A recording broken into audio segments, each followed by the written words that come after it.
Los Angeles City Council member Kevin de León was greeted with activist calls to resign when he returned to chambers yesterday. It marks his first time back after racist remarks on an audio tape went viral. His return comes days after a video of a physical altercation with an activist surfaced. Here's some of those racist remarks. The one here, that's good. Lo trae así during Black History Month, lo lleva al council y lo pone acá en el, remember, lo trae, it's an accessory. When we do the MLK parade. Just like when they used to have those statues in plantations. And then when Nori brings her Goyard bag or the Louis Vuitton. DeLeon was recently interviewed on CNN about these incidents. Here's what he had to say. You're on tape making fun of a colleague's young black child when there's a racist conversation that's occurring. That colleague, who's a fellow Democrat, now still considers you, and his words are, a vile racist, is how he puts it, Councilman. You've been absent from the committee since October. The council meetings have been shut down multiple times over this scandal due to community members protesting and the committee not being able to operate the council. And then last week you got into a physical fight, no matter who started it, and I know there is video that has come out to show how serious the altercation did become. But you got into a fight then on Friday with an activist.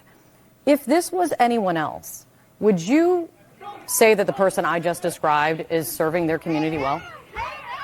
No, let me say this, Kate, is that's not the person who I am. Let me underscore that. I have a body in a history of progressive, policies that have improved the human condition for all individuals, regardless of who you are, and regardless of where you come from, regardless of the color of your skin or your legal status, or who you love or which God you pray to. DeLeon was also asked why he is not resigning, even though other council members involved in that audio leak did resign. I'm here to do the business of my constituents, and that's what I've worked for tirelessly, and that's what I'm going to continue to do. I can tell you this, and I want to underscore and emphasize the following.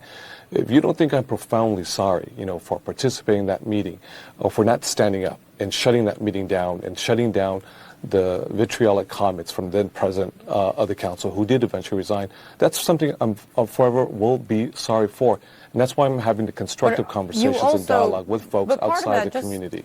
I totally understand, but it wasn't it wasn't just that you didn't stand up. You also took part in the conversation. I mean, in it, you said you compared the young black child of a fellow councilman to being an accessory, like a luxury handbag.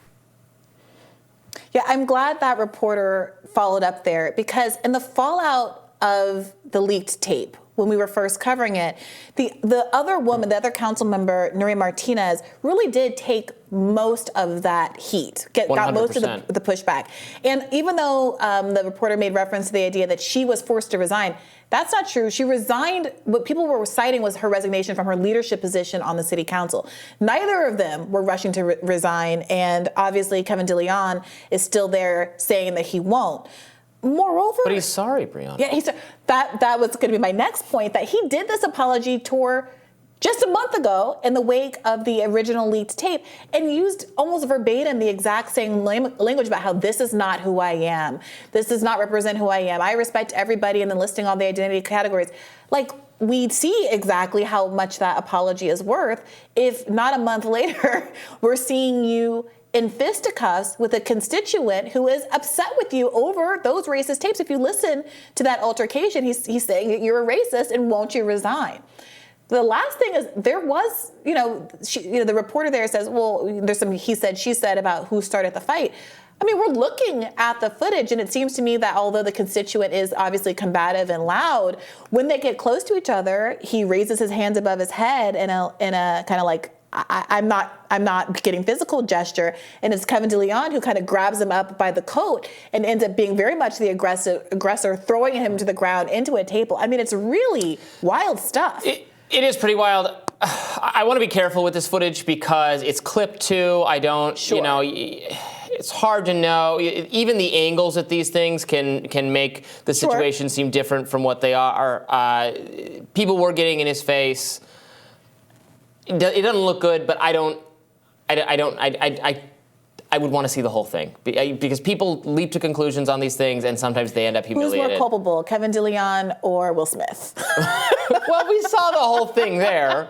There was no ambiguity there. Look, all I'm saying is that even if someone else starts it, for a ranking city council member to be involved in this level of scandal and still not feel the pressure to resign tells you something about how powerful his status is in the area. I don't really care for his legislation either. He has a long archive at the magazine I read for Reason of all sorts of bills he's sponsored that I don't quite like very much. But I think that's a fair point, too, because while so much of the... He's kind of a nanny state type. So much of the reporting has been around the particular remarks, the racist remarks in that tape. What was more newsworthy in a lot of respects was this open jockeying between Latino city council members and leadership in the city and Black leadership in the city, and this idea, this feeling that's pervasive throughout the tape that there is a zero-sum game here. And all of the antagonism that you're hearing from both Noreen Martinez and Kevin de León is about the idea that either Black city council members or people who they describe as being aligned or too sympathetic to the Black council members, like this guy with the Black kid who is white himself, are somehow taking away resources or unfairly taking more than they deserve because Latinos are a bigger part of the population here. And so this really is about political brinkmanship that happens to have this kind of racial lens over it. But what's very disturbing to me as a leftist in a state that is overwhelmingly blue is why they are so focused on fighting each other for a diminishing piece of this pie instead of having a more expansive kind of politics. He should definitely resign. And yet, what does it mean to you that even after all of this, he's still standing firm? I mean, it means that our democracy is not as representative as we'd like it to be. It's There's no accountability mechanism. We're at a point where politicians often just feel like they don't have to resign over over things more embarrassing than this, frankly. Sometimes they just stay the course. What school district board was it? Was it LA or San Francisco? I think it was San Francisco, where several members were caught on tape just saying really despicable things about Asian students and just vile racist things, and they had to all be voted out, and they were voted out, but they didn't resign over it. It's ridiculous. I mean, I take a positive and a negative lesson from this. I do think that there was something kind of mesmerizing to watch in 2016 when Trump got hit with scandal after scandal after scandal. And he didn't even do what Kevin de León does here and apologize. I think part of his success was not even recognizing that he was at fault in any of these circumstances, from the, grab him by the you-know-what tape Access all Hollywood.